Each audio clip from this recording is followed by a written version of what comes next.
DayZ's new update for Sakhal is coming with huge changes, and here I'll tell you exactly what they are. If you liked the video, please leave a like or a subscribe. It genuinely helps me out, like a lot. But without further ado, let's get into the video. Is anyone in here?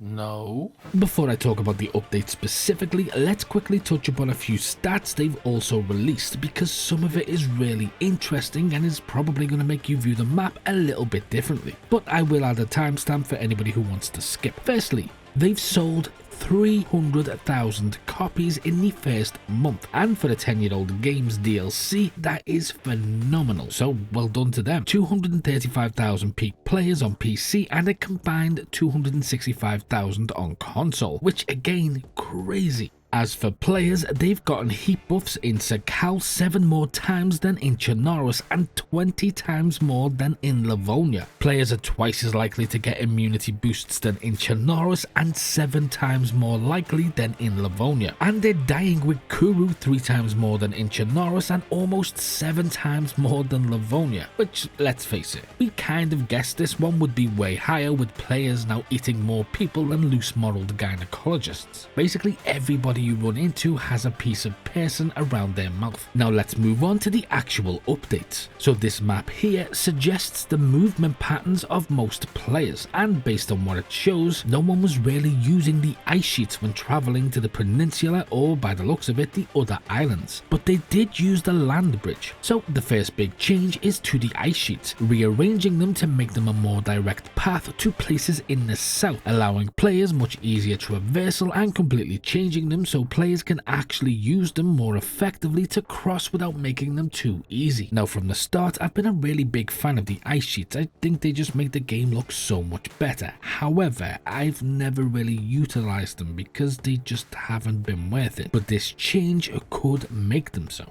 They've also added new military sites to Sakhal as well, so they're more evenly distributed. Another huge change though, and I'm going to quote them directly here because this is great. With regards to the geothermal plant, we have decided to make it more interesting both visually and in terms of loot. You will notice an increased military presence within the area, which not only expands on the idea of the plant being a vital resource for people who used to live on the island, but also brings more loot, which means not only is this becoming much better, but we're also getting more environmental storytelling, which makes me so happy I might actually feed the kids today.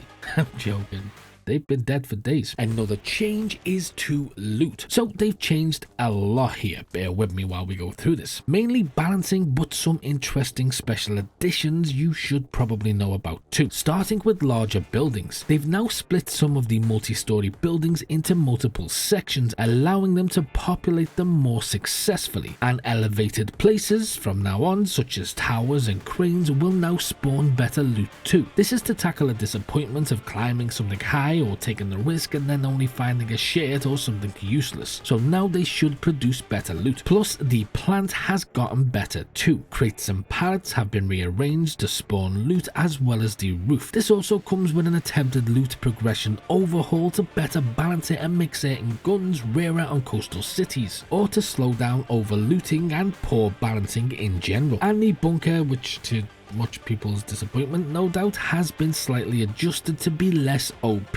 which, let's face it, it was needed. It was fun to go there and just get every single gun you've ever wanted, but realistically, it needed to be toned down a little bit. But they are looking for feedback, but there's still something useful you can get out of this video yet. If you're struggling with Sakhal or you need a bit of a boost, I have you covered, because if you want to know how to have a perfect start in Sakhal every time, this video will help you do exactly that. Or for something else, click here. And as always, until next time.